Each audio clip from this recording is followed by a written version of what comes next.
Stanley, Director of Star Fuels, Andre Belli, Professor and Founder and CEO of Belisen, and Mr. Ali Al-Riyami, Consultant and former Director General of Marketing at the Oman Ministry of Energy.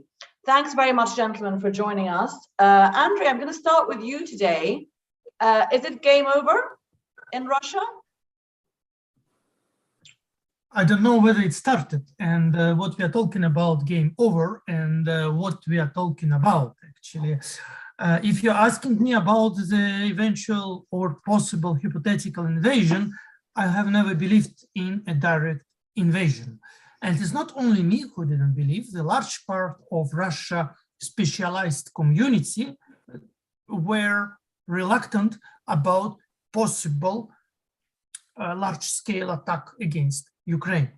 However, the crisis or the standoff between Russia and Ukraine have existed, as we all know, since 2014. Having said that, the game is not over.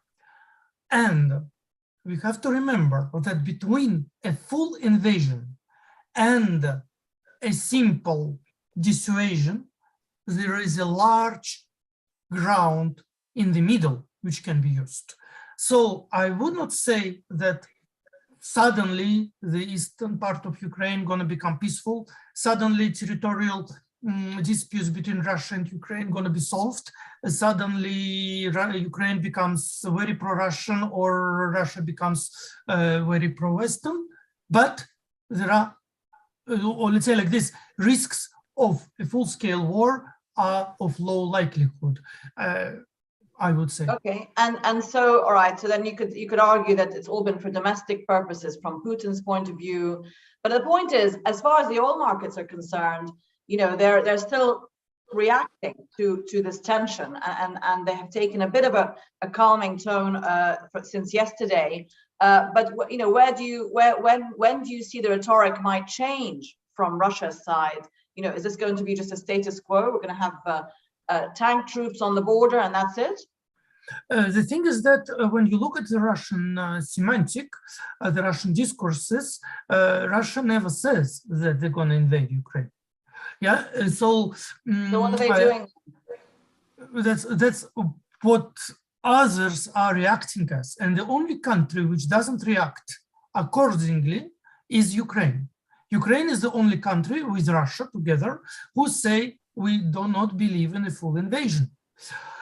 So I would say that there are elements of pressure that exist. They are very indirect, and I would say if I were in the shoes of Kremlin, I would say I'm satisfied with the result already. The Western leaders are coming to Moscow themselves to discuss the question of finlandization or neutralization of Ukraine is almost on the table. So what else do we want? And by the way, when Macron or British officials or Biden met with Putin or with Russian foreign minister, nobody raised the issue of Crimea. Yeah, so it's already a very important step towards a new status quo. You don't need to invade a country for this. So Putin has got his way, and he's achieved what he wanted to achieve, and the West fell right into the trap. And for domestic political purposes, I suppose Biden and those were doing what they were doing as well. Thanks, Andre.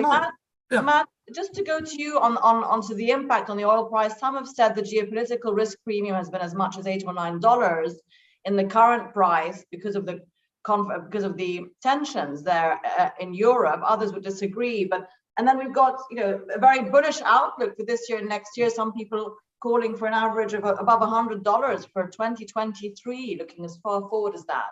So where are we with price outlooks, and are we going to see a little bit of calming down temporarily because of what's happened in Russia? Morning, morning, Diala. Look, just want to touch on what Andre said. I mean, look, it's so subjective depending on where you're sitting and what side of the fence is probably the wrong term to use, to be honest. But I had lunch with some Ukrainian guys here in Dubai on Monday, and they're echoing what Andre's saying. They're very much relaxed. They don't foresee an invasion. They called our Russian brothers. You know, they're very much aligned. I know the issue about Crimea is still bubbling under the surface, but you're trying to get a dinner reservation on Saturday night in Kiev and it's fully booked. You know, no one's staying at home and buying tinned milk as we would if it was the UK. But look, things are settling down. However, it is a grim market to trade. It really is. You take the swing this morning that we've seen. We traded down to a low of $92 3 hours ago, and now we're at 93.70. Volatility is so intense on relatively low volumes. And I know majority of people that I'm talking to on a daily basis are staying out of it right now. They don't want to be involved. There's three elements that I think that market's looking at. Is obviously the fundamentals, geopolitics, and what OPEC are going to do next, right? The fundamentals, demand arguably is back to 2019 levels, right? Roughly, not jet fuel demand, but I don't think that will ever come back to what it was. But the issue is if demand is back, supply isn't, that leads on to the third point, which is what OPEC do. It's a supply-driven rhetoric that's caused a rally from December 2020 when it was at $50 a barrel. You've got a market that's still choked off on supply, and all that is doing is fueling this ridiculous backwardation, and it's shooting itself in the foot. The higher that backwardation gets, the less people want to trade. The less people want to trade, you're just adding to the supply crunch issue. So it's just manifesting itself into a vicious circle, and something is going to give. Now, what is keeping prices supported is the second point, which is geopolitics. Now, Russia, Ukraine, how much meat is on that bone regarding an invasion? Everyone's got an opinion. The one opinion that seems to matter at the moment is the very aggressive narrative from the West, which seems to be whatever's going to happen, he's going to invade. Yesterday was supposed to be invasion day or whatever it was going to be. And they've kicked that down the road for 5 days. How that isn't an aggressive narrative is quite frankly beyond me and is a little bit scary. So yeah, and a lot of people have said that the Western rhetoric, he's going to invade again. There's many reasons behind that rhetoric. But it certainly has been self-serving domestically for Biden, possibly, just so that they can say they saved the day, basically, and that seems to be what's happening. Ali, thanks, Matt. Ali, just to go to you on the fundamentals that Matt mentioned, that is obviously, it's a very tight market. There's no doubt about that on the fundamental side. And OPEC, obviously, IEA, again, calling on OPEC plus, please, can you put whatever extra barrels you might have into the market. OPEC's not budging yet. Indications are that they want to stick to their plan for the time being. What would it take for Saudi, for example, who technically can add, even if it's a few barrels, to move and budge? You said before they should be doing that. Well, actually, first of all, I fully agree with Matt that these three elements that he mentioned, these are the focus of what we see now in terms of the prices. And of course, the demand and also the supply from different producing countries is not really reaching to the level that the demand is picking. So I think I've been trying to to say this again and again, that the problem is with OPEC. I think that it's the capacity. It is not to do with either there is a fundamental supply and demand or geopolitical and so on. But I think it is not there. I mean, OPEC, I don't think that they have the technical capacity. At least some few countries, not necessarily all of them, but some really big and very influential countries in OPEC Plus, that they don't have the capacity to increase their production. And basically because of the investment on the upstream for the last 2 years, where everybody laid down the rigs and some fields are being closed down and so on and so forth. So there are a lot of technical issues, I think, that the OPEC plus countries they are facing at the moment, and that's why we have this kind of numbers are not really entirely good in terms of production and also to cater for the market. So I think this issue will continue for the coming few months until the OPEC plus countries agree to change the quotas, to give the countries that they have the capacity to increase, if they are going to increase any, and they believe on that there is a demand in the coming few months. Yeah, where they the have- numbers, the OPEC numbers, by the way, they don't really, the 5 years average is still, it is still high according to OPEC plus, scenarios. So let's just focus on that also when we talk about the future demand and supply. Okay, well, I mean, others would disagree in terms of inventories there, but I mean, they have already agreed that from May, some of them, their baselines will be changing, and the market is supposedly expecting that and has priced that in. I mean, would you say that they'll be ready, those ones who have been told they can increase their quotas, would they be ready then even at the end of April? They should. I mean, now it has been almost like 8 months since this decision has been taken. So, and they were, fighting and crying for this increments that they got. So they should be ready. I mean, if they are not ready, then we can easily see the prices goes up to 100, and nobody wants to see these prices goes up to that range. But I think some of the countries, Saudi Arabia, and UAE, I think they are almost there to increase. But it depends about the other countries to accept the idea of going beyond the 3 countries' quotas in May.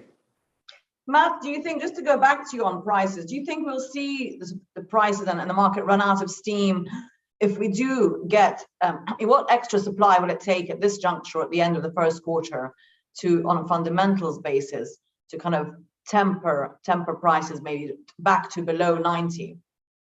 Look, that's a good question. I mean, there's various factors here. When have Nigeria, Libya, Angola, when have they ever been the swing producers, but they were able to increase production at the drop of a hat? They never have, but they've been blamed as laggards. And it's added to that general rhetoric that, supply is struggling. The Saudis, the UAE are arguably the ones that will pick up any slack. So it'd be interesting to see what happens there. But then you look at demand data that's coming in. Now, I know I said that demand is back to 2019 levels. If you use just fuel oil, for example, just for the moment, and Singapore being the world's biggest bunker hub, demand there for bunker fuel was down 10% in January. Now, that's not the best start to 2022. Again, those fundamentals are being ignored. The funds are pushing up prices. We're going to get to 100. I disagree with it. I agree with what Ali said. I don't think $100 oil is anything to celebrate, especially in a world that's coming out of a pandemic and all major economies are coming out of a recession. So I don't think there's anything to celebrate there.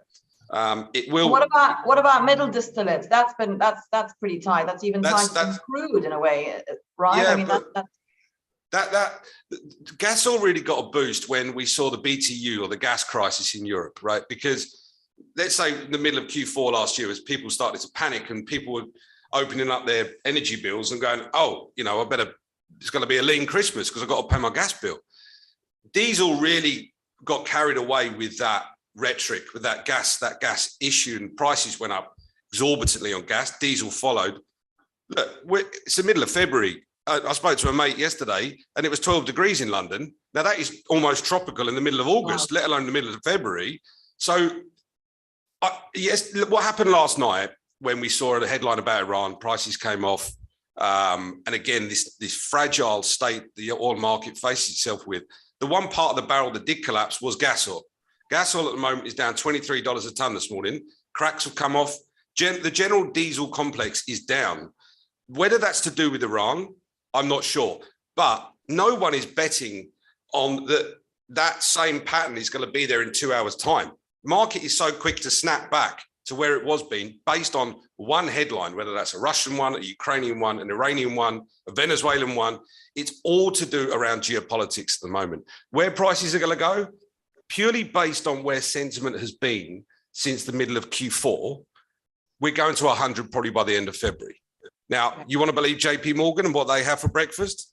I'd stick away from that diet if I were you, because $125 oil puts so much recessionary pressure on the market that I just think all markets are liable within Q1 to shoot themselves in the foot. Yeah, we had somebody on this week who was saying next year the average price would be around 110 or above. So that as an average, not just as a high. Andre, just to go back to geopolitics a little bit and a bit bigger picture stuff. We had a couple of weeks ago, President Putin went to China at the Olympics, and China and Russia signed this agreement and made this big statement. And a lot of things were said, but one of them was that there's a series of new sort of energy supply intended agreements were signed. And, given how vulnerable Western Europe is at the moment to, the supply of Russian gas, and that's very much behind what's happening. The gentleman we had on the show was saying that, the statements made indicate that Russia is now no longer going to be reliant on Europe as a buyer, and obviously is going to direct more flows to China, etc. How realistic is that, and how much should Europe be worried about that, sort of a 5-year outlook, and preparing for that? Right, I understand. Thank you. Interesting question. Many ask it about it, but we have to understand that first of all, volumes which go to China are not connected to those volumes which go to Europe. These are different gas fields connected to very different infrastructure and to very different pipelines. There is eventually a possibility to connect them and eventually to expand exports to China, but that again remains in the plans rather than in reality. Europe absorbs more gas compared to China. Just to give you the difference in volumes, during 2021, Russia exported about 10 BCM to China and is more than 150 to Europe. And moreover, China indeed has this appetite to increase energy imports. Each time when they sign a new memorandum of understanding, they claim that they're going to import huge volumes. But then during the actual negotiations, each time the volumes were negotiated downwards. Maybe it's going to change this time, but usually it has been like this. China, for instance, also concluded with Turkmenistan an agreement to import 60 BCM a year. It's gone. It's not happening. Yeah. Same Power of Siberia was actually initially designed for 30 BCM per year. It's not happening either. So we have to be very reluctant about, let's say, Chinese willingness to really commit to higher imports. And moreover, we do not see any link with undersupplies to Europe. The undersupply to Europe occurs for totally different reasons and is unrelated from Russia-China agreements. Okay, what's happening with Nord Stream 2 then, and particularly in terms of Germany there with the recent sort of build-up and conflict? Has it been pushed back another few months? It's certainly delayed for a few months, practically because German authorities need to certify it. And the big question whether the German regulators will require from the Nord Stream to apply the third-party access according to the European Union rule, because the only, let's say, agency within the European Union who has a right to reclaim it is the German regulator. Then, having said that, Gazprom, who is the main shareholder of the pipeline, will not oppose probably the third-party access. Moreover, another Russian company, state-owned Russian company, Rosneft, would like to join. And finally, German companies would be able to import the same Russian molecules under their label. And that's why German industry is not hesitant about Nord Stream. They know that they're going to be in a winning position either way. So I would say that, I would say that that third-party access is not a threat to the Nord Stream 2 project. Okay, Ali, back to you just to talk about OPEC and supply. Again, Iran, as the gentlemen were mentioning, some sort of more, another positive headline coming out of Vienna. We've had those before, though. We've heard that last year. We've heard it a few times, and then things go quiet. But there's another new impetus. A deal is nearly reached. So how confident are you from what you're hearing? And actually, what difference will it make in the end? Because we're seeing a lot of Iranian oil on the water anyway, leaking out here and there. So is the market that much in need of it? Well, actually, Iran has been always one of the options of increasing the exports and also trying to balance between the supply and demand. So, yeah, if there are any kind of agreement signed, or even before that, we have seen already Iranis are already flying all over the place. They were in Korea a few days ago. So there are, I think, a good indications of this coming from Vienna. For signing soon. But Iran, I think they are ready in terms of oil floating. The higher the price goes, the more the US is willing to do a deal, right? Absolutely. I was asked, a few days ago about options that USA they have when it comes to this crisis, and I said Iran is one of the options. Because they are ready. I mean, they can. As you know, that they have. So many, millions of barrels are floating in the tanks, and they can easily go to the market anytime they agree or anytime they get the green light from America to do so. So I think that will do help if we agree on a shortage of supply in the market. So that could be one of the options. And I think Iran they have proved us. Many years ago, 3-4 years ago, when they were under sanction, when the sanctions were lifted, they were ready to come to produce within 8 months, and everybody was taken by surprise. So I think it's a very good and very positive option that we have if we really serious about getting the Iranian oil to go back again to the market. And but so, that will be on somebody else, quota, as we have to know that. So it has to be controlled by OPEC. It's not something that. But OPEC Plus surely would make the adjustment, at the next meeting and say, okay, we're adding Iran's quota. And Iran has always said, if we come back, we're going to come back fully. We're not going to take any compromise. And I suppose now, today, that would be accepted by OPEC Plus. And there was a compromise before. I mean, the Iranis, when they came back from the sanctions, we allowed them, or OPEC Plus that time allowed them to not to have any ceiling, and there was no quota on Iran, and they were allowed to do to produce the maximum.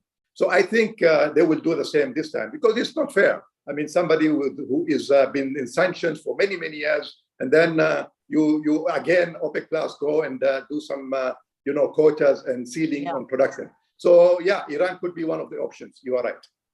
Andre, is Russia today in any position to increase its export or oil output? I mean, it's at a limit right now, right? It wouldn't be able to, even if it was allowed to.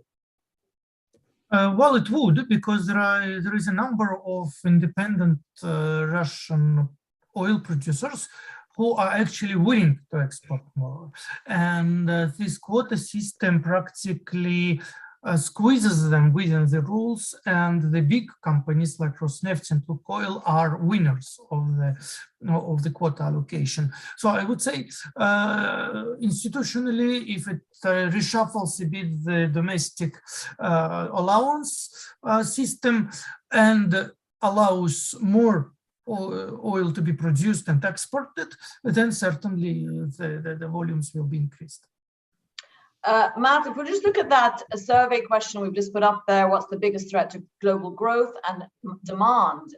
War in Europe, which probably is being dismissed today, but still it is supporting the price, but not a threat to global demand. Fed monetary policy miscalculation, so we'll get the results of that. But in terms of the Fed monetary policy, Matt, and what's happening in the US, and obviously reflected with central banks in Europe as well, ultimately, that seems to have gone a bit quiet in the last week. The Fed's probably happy not to have attention on it. But, how is that impacting oil price outlooks, if you like, in terms of US dollar strength, et cetera, and does it impact at all? Look, I mean, I'm going to answer yes to both of those. On that question, I know Sean's saying I've got to choose one, but ultimately in the prompt, the issue is war in Europe. The issue in the long term is Fed policy and what's happening with global monetary policy. I wrote something the other day about the cost of breakfast increasing by 80% in the last 4 years. Now, okay, breakfast is a negligible meal for most, but an 80% increase in food costs for low-income earners is only going to have a detrimental effect on demand. And this is not being considered when prices are $100 a barrel, and you've got Wall Street banks saying it's got another 25, 30% to go in terms of the rally. It's being largely dismissed. Inflationary pressures are only going to put pressure on monetary policy. Interest rates will go up by what people are saying now, 1.5% to 2%, maybe 7 rate hikes this year. Ultimately, spending is going to come down, and global economies need help by, from government measures. So look, long term, well, by Q4 this year, we're going to really see the pinch. I just want to go back to something you mentioned to Ali on the OPEC decision. If I just cut in on that. Mm-hmm. He's right, absolutely spot on that Iran is one option that the US have in terms of easing energy pressures. And of course, energy pressures is adding to the inflationary argument. But the biggest option and the easiest option the US have got and Biden has got is to tap into his Permian boys and what they're doing. And where is US oil production? 11.6 it was last week. That's steady from where it was by, say, December. I think that that's going to be the real consideration the market isn't factoring in yet, is there will be another 1 million barrels a day of US oil back come Q3. I mean, it just makes economic sense from a producer in that region to say, right, $92 we are in WTI right now. The curve is 80 by December. Easily they can start turning on the taps. That will be a conversation that those big US energy producers will be having with the Biden administration soon. And I think that could really be a catalyst to start easing oil off. Why do you say the market isn't taking that into account? There's been a lot of comment that that's, it's already increasing, obviously incrementally shale back into the market, and no reason to think why it wouldn't go to its max that it can. You're saying the market hasn't taken that into account. No, I don't think it has. I think that EIA stories, when they come out about production coming back to, say, 12.5 million barrels a day by the end of the year, are nowhere near as factored in as when you get an IEA report that say, don't worry, boys, everything's going to be fine in 3 months. They're buying the hope argument as opposed to the outlying facts. And because production hasn't increased yet, it's not pricing it in. They'd much rather price in hope than they would, potentially more supply come on from someone other than OPEC. And I mean, in terms of demand destruction level, the sort of threshold, the pain threshold, if you like, for the price, we're not seeing it yet. I mean, you're saying breakfast costs have gone up as of everything. And of course, commodities are all commodities, not just oil. But I mean, we're in the mid-90s now, and the economy is continuing to recover, the global economy. It hasn't yet hit a wall. Some people are saying, we have to go way above 100 for just because we're in a recovery mode. To see any demand of destruction kicking in? Well, I think because prices have risen so fast this year, up 20%, we haven't yet got the data in about where, let's use India as an example, when they are the perfect example, especially for barrels in this region. They are astute buyers, and they are buying a lot of Murban, they're buying a lot of Saudi barrels, they're buying whatever they can get, whatever does fit. I would say that the pain threshold for someone like in India is about $80 a barrel. I think that's when they will start looking for alternative sources of supply. And I think the US are very ready to step in and become a lot more aggressive and look to capture market share. So I think that will be a key thing to watch this year is going to be India, South Korea, and Japan. With nat gas falling off, the Brent argument can't be attributed to that anymore. And I think that the real $80 a barrel, 80 to 85 is where an Indian buyer would be comfortable-ish. Anything above that, you plan other sources of supply. That's where I would say it would be. And we've had that. Ali, I'll let you have the last word today, just to talk a bit about macro and GDP. I mean, Oman has been blessed with this recovery in oil prices the last year, much needed for your economy, certainly, more so than others perhaps in the GCC. There's the results. So we've got Fed monetary policy miscalculate. I mean, miscalculation is a big word. What is a miscalculation by the Fed? There's been a lot of them so far already.